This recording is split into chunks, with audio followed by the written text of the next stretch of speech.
ठीक है। देखिए ई अर्धगोला का क्या हो गया व्यास, तो इसका त्रिज्या क्या हो गया आधा, आधा बोल त्रिज्या, इसका त्रिज्या आधा। हाँ देखो यहाँ से ये भी त्रिज्या होगा ना, सुनो देखो इधर देखो पहले समझो, यहाँ से ये त्रिज्या आधा और यहाँ से ये भी त्रिज्या। अच्छा इधर से करेंगे तो ये भी त्रिज्या और ये भी त्रिज्या, समझिए। तो अब बेलन का भी ले लीजिए, तो यहाँ यही से ना बेलन का भी यही ना है त्रिज्या आधा, ये भी तो बेलन का भी त्रिज्या यही हो जाएगा। तो अब यहाँ समझना है कि देखिए यहाँ से यहाँ तक, यहाँ से यहाँ तक अर्धगोला का त्रिज्या है ना, तो अगर बेलन का हमको ऊंचाई निकाले तो यहाँ से यहाँ तक त्रिज्या यार, और यहाँ तक और इधर भी त्रिज्या बन रहा है। तो ये दोनों को अगर जोड़ देंगे तो बेलन का ऊंचाई क्या हो जाएगा आर आर 2r हो जाएगा कि नहीं, यानी बेलन का ऊंचाई हो गया 2r। क्यों? क्योंकि यहाँ से त्रिज्या है, इधर भी त्रिज्या, इधर भी त्रिज्या, इधर भी त्रिज्या। इसका मतलब कि गोला का ये दोनों ये जोड़ देंगे ये यार और यार, तो गोला का व्यास ही क्या होगा, गोला का व्यास ही बनेगा बेलन का ऊंचाई। अब यहाँ हम समझेंगे कह रहा है कि लंबवृत्तीय बेलन का त्रिज्या r है, तो लंबवृत्तीय बेलन का त्रिज्या r हो गया। फिर करे गोला का पूर्णतः घेरे हुए है, तो ज्ञात कीजिए। तो गोला को घेरा हुआ है ना बेलन, बेलन के अंदर गोला है तो गोला को घेरा हुआ है। अब कह रहा है कि गोला का पृष्ठीय क्षेत्रफल निकालिए, तो गोला का पृष्ठीय क्षेत्रफल निकल जाएगा।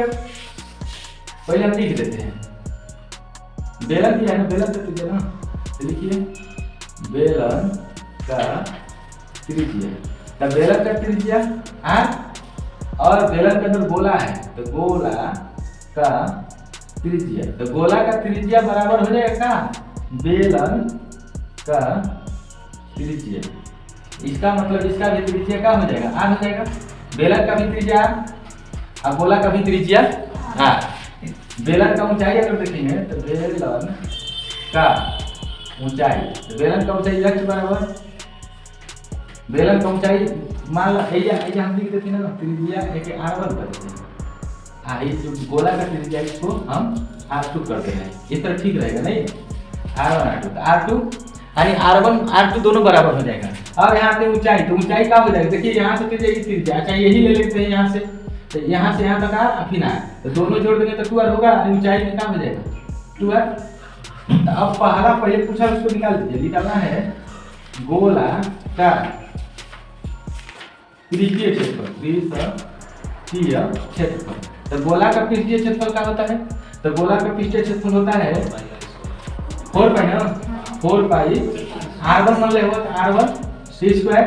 अब देखो तो 4 पाई r1 की जगह पर r ना, तो r का स्क्वायर हो गई, तो क्या आ गया 4 पाई r स्क्वायर, गोला का पृष्ठीय क्षेत्रफल। दूसरा आते हैं तो पूछ रहा है ना कि बेलन का पृष्ठीय क्षेत्रफल, तो लिखते हैं बेलन का पृष्ठीय, तो बेलन का पृष्ठीय क्षेत्रफल क्या होता है 2 पाई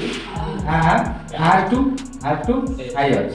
अब इसमें देखिए तो 2 पाई r2 बराबर, r2 तो r है, r2 बराबर r और h बराबर क्या दिया है h बराबर 2r, तो 2r रख देंगे तो क्या बना 2, यही 2 का गुणा हो जाएगा, तो 2 गुणा 4, r में r का गुणा होगा, तो ये बचल पाई r स्क्वायर।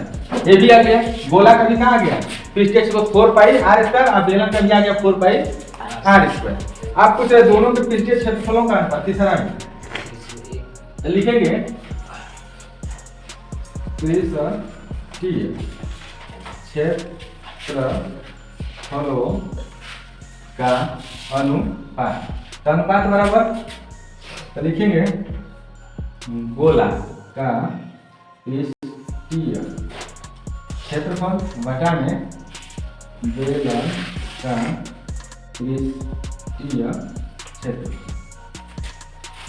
ठीक है, तो अब इसमें क्या करना है निकाल दीजिए। तो गोला में पहला में क्या आया 4 पाई r स्क्वायर, और दूसरा में भी यही आया है 4 पाई r स्क्वायर, ये और इस कर गया, तो ऊपर भी एक नीचे भी, यानी पृष्ठीय क्षेत्रफल का अनुपात क्या है 1:1।